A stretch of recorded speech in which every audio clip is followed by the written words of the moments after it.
finally escaped the watchful gaze of your keepers, have we? Don't react. You'll only draw attention to yourself. Just carry on as you are and listen. After you left with the Garlean lad, Lucia bade a few of us scouts follow you at a discreet distance. We observed you being led into the station, but decided against venturing inside. When you emerged sometime later, and we saw that the twins were sporting Magitech collars, it was clear what had taken place. Now, as quietly as you can, tell me everything.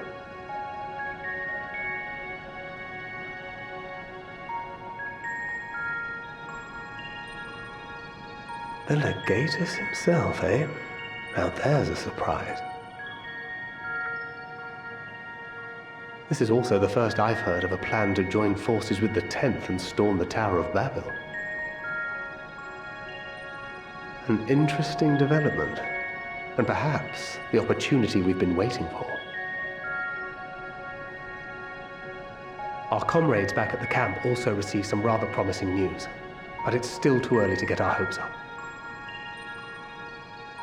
For now, keeping yourselves out of harm's way comes before all else. Whatever demands the Garleans make, indulge them.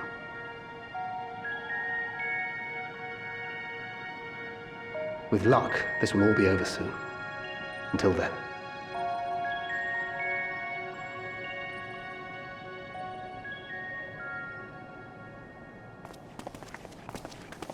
They had not gone far. We searched high and low, but no luck, I'm afraid. I might have guessed you'd be the only one to find anything. I wasn't expecting much to begin with. Eventually, there will be nothing left out here for us to safely salvage. For now, this will have to suffice. We should return to the station.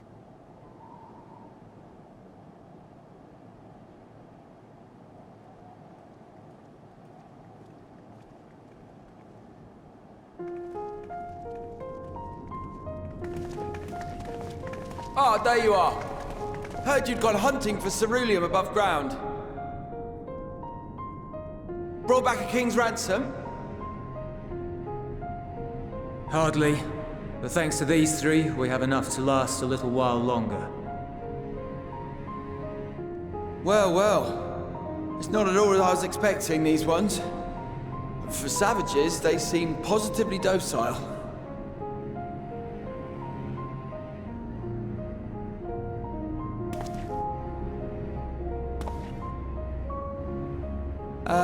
It's a poor attempt at humor. In all honesty, I'm grateful for your efforts. But even with another night of warmth, there are those among us who may not live to see the morrow.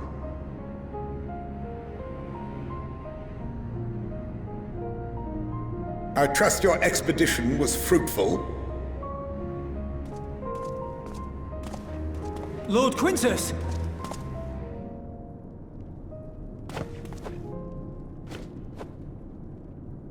Use what you procured to refuel the armor.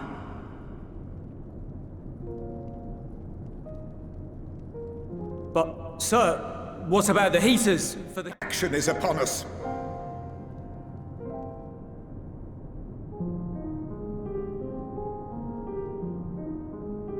My men and I have matters to discuss. In the meantime, you are to wait here. Do not forget, you are being watched.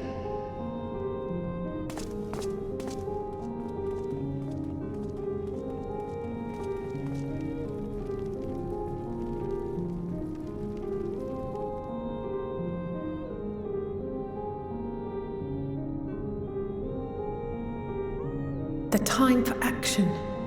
What did he mean by that? I can only speculate. Clearly something requiring their magitech, given what we just heard. Whether they plan to utilize it now, or after they join with the 10th, is another question.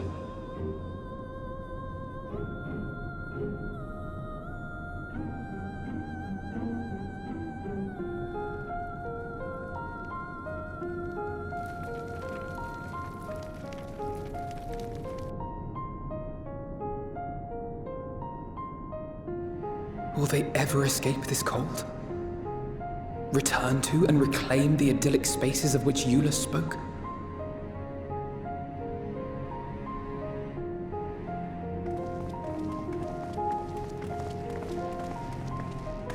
Finished your war, Council?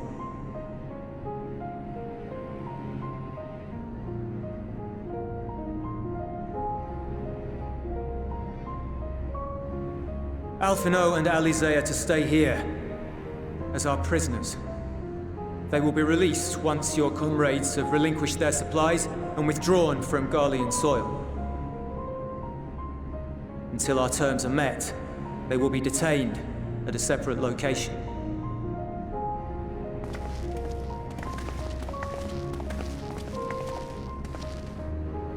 After everything we've said and done, this is how you treat us. Our allies have but limited supplies. They may stave off cold and starvation for a short while, but what then?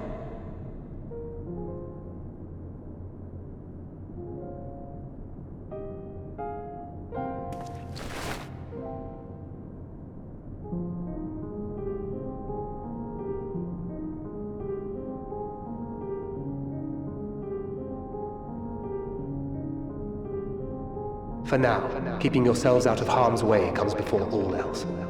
Whatever demands the Garleans make, indulge them.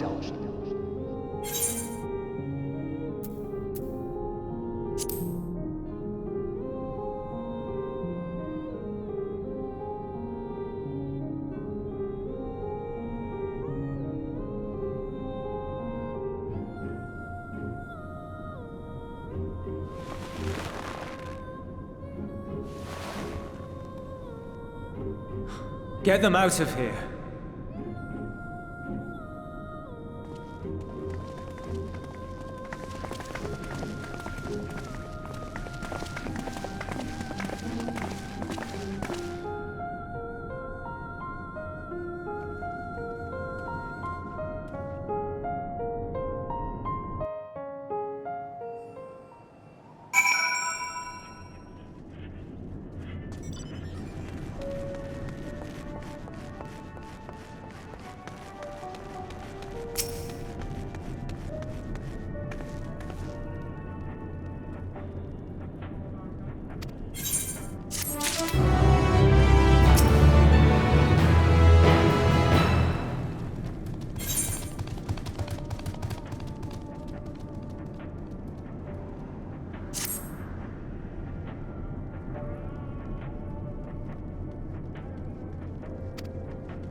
This is my home. Our home.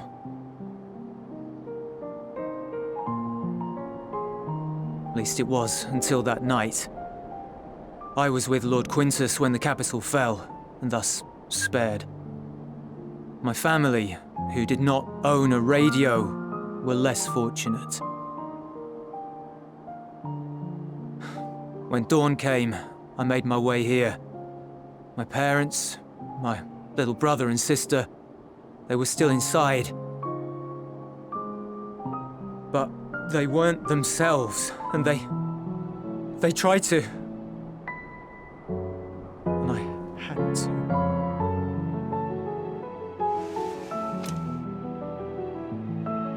I'd promised to take them away from the capital that very morning, to somewhere safe, to hide until the fighting stopped. I promised.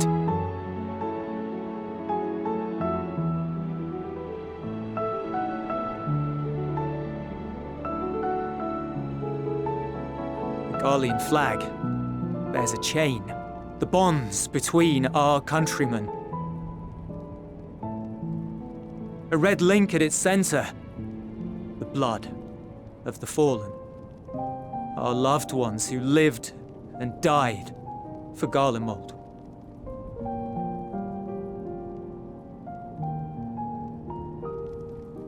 But if she too fell, who would be left to remember them and their sacrifice? What enduring proof would there be that they were ever here? If we had turned to your gods, would they have saved us?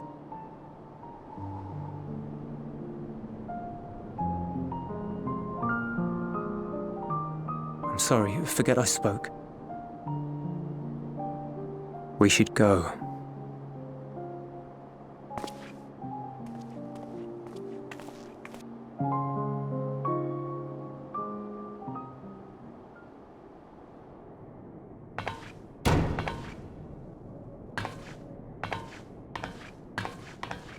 It's no use. Believe me, I do not enjoy being here any more than you. But she wanted us to play along, so that is what we will do.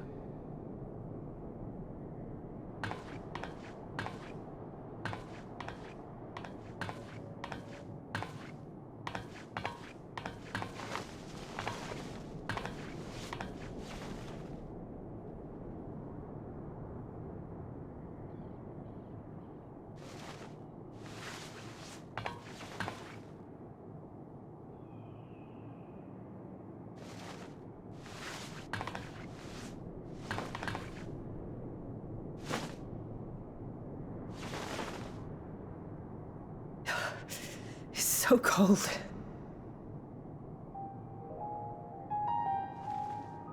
Painfully so. Unbearably.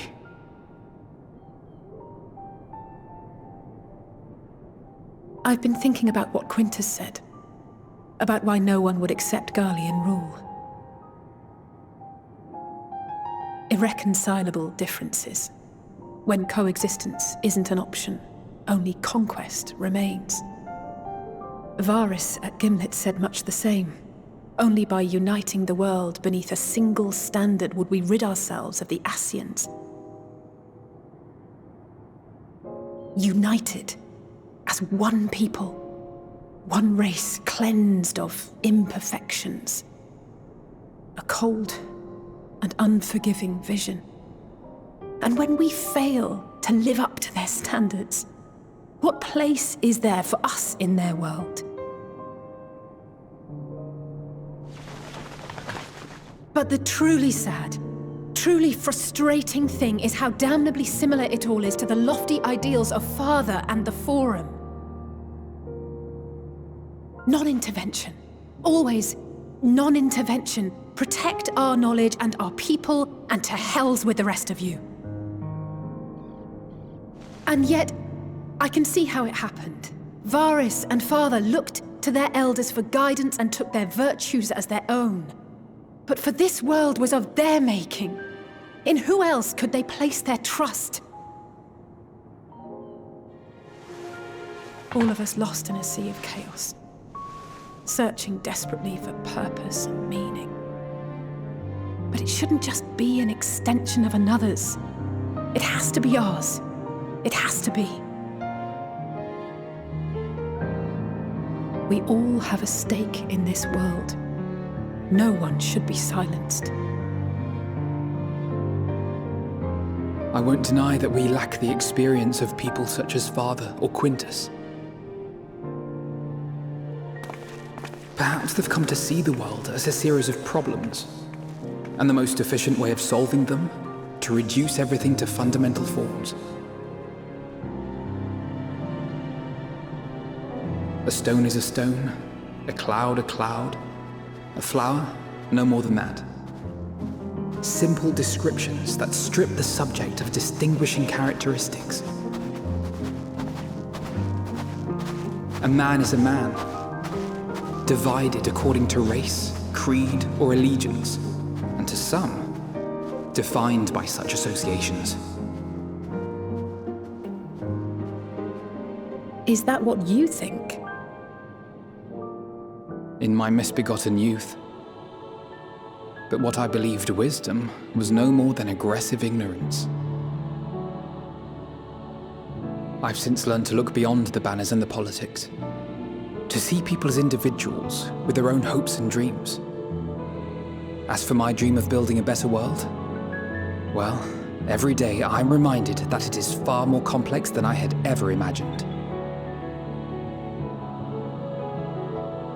But it only spurs me onward, to find the wisdom and the strength to see it through to the very end.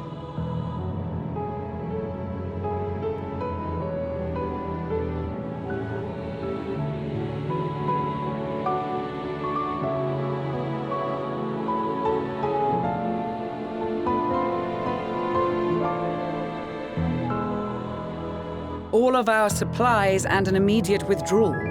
These are your conditions? Demands. And you forgot about the airship. Once again, you will leave one behind. It will be used to return the prisoners. Their collars will be removed prior to the exchange.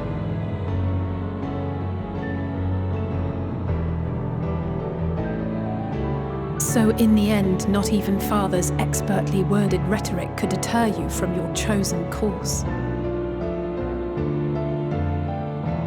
Huh? Not that I thought for a moment that it would. I've no love for violence, of course, but ours is a cause worth fighting for. I just wish he'd realize it too. Sometimes the only way to protect the ones you love is to take a stand, to refuse to suffer in silence. I want you to know I share your conviction.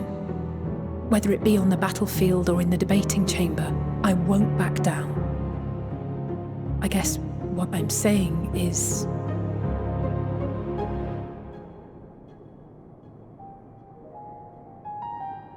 You've found your own reason to fight. Yes. Yes, I have.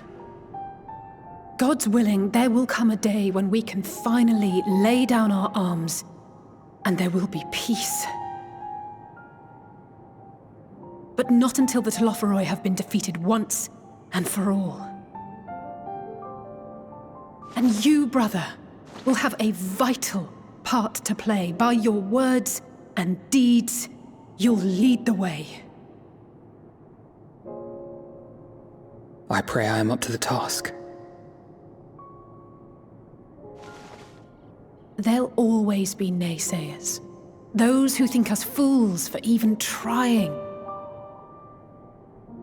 It's easy for learned elites to criticize earnest efforts and assert their moral superiority, all without offering alternatives. Not that their sophistry has ever wounded you. So stubborn and strong. Stronger than you even know.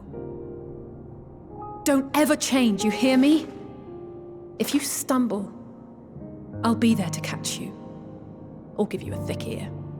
Maybe both, for good measure.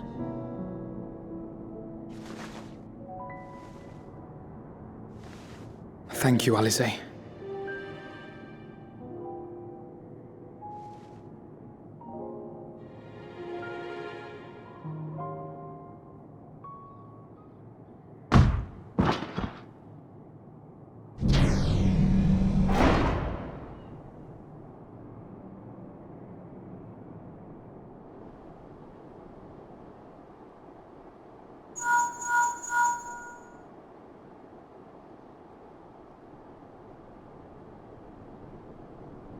The scouts have secured Alizé and Alphino. Their collars were removed without complication as well.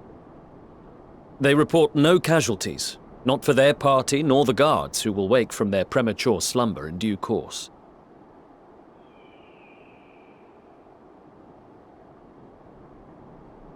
It would appear the situation has changed. I propose new terms. We have information that will be of great interest to Lord Quintus, and I wish to speak with him in person.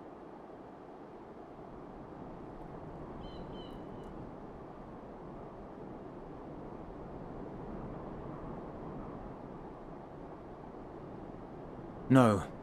In the event you rejected our first proposal, we came prepared with a second.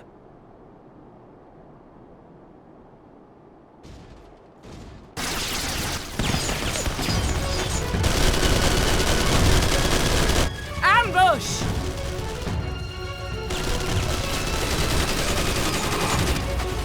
More are coming! Make ready! We, the loyal soldiers of the First Legion, proud servants of Garlemald, of the fallen Emperor Varys, shall safeguard these lands from the barbarian hordes until our countrymen return!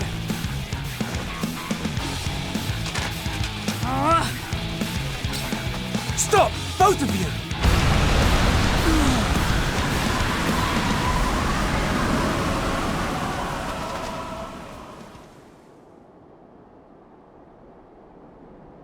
This child may be the worst emissary I have ever seen.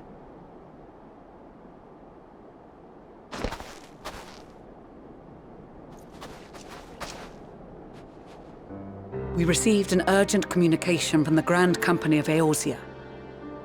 Envoys from the Imperial Army, led by members of the 10th Legion, came to Alamigo and requested an audience.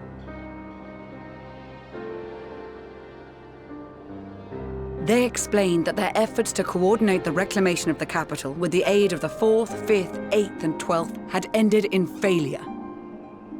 Communication between most legions has broken down entirely. Most of the 10th's conscripts have deserted, leaving their forces severely depleted. That is why, unable to continue the fight on their own, they and their allies turned to the Grand Company of Eorzea for aid. Lies! Every word! It is the truth, and I have not finished. The 10th has requested that we deliver a message to Lord Quintus. Have the ill stand down.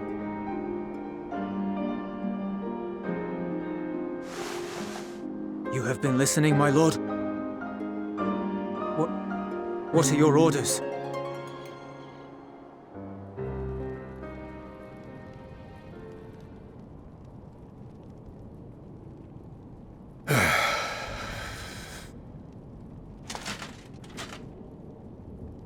Inform her that we will honor the 10th's decision.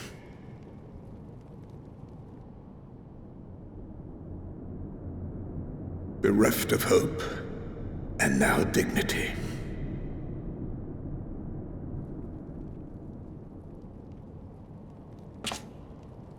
I release you from your duty. All of you.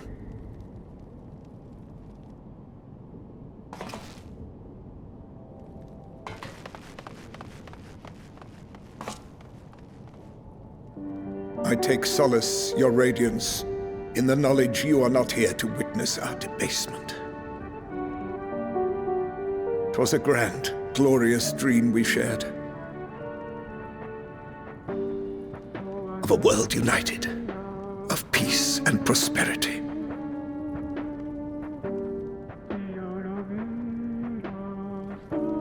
We are ghosts, you and I. Memories of days gone by.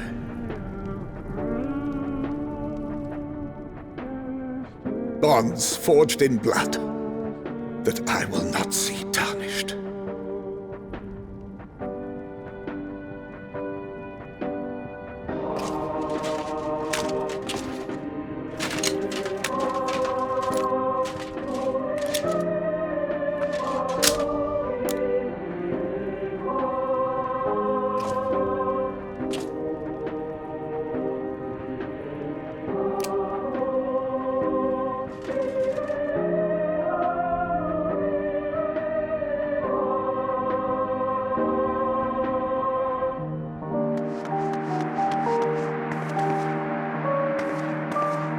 Quickly! We have to reach the station before it's too late.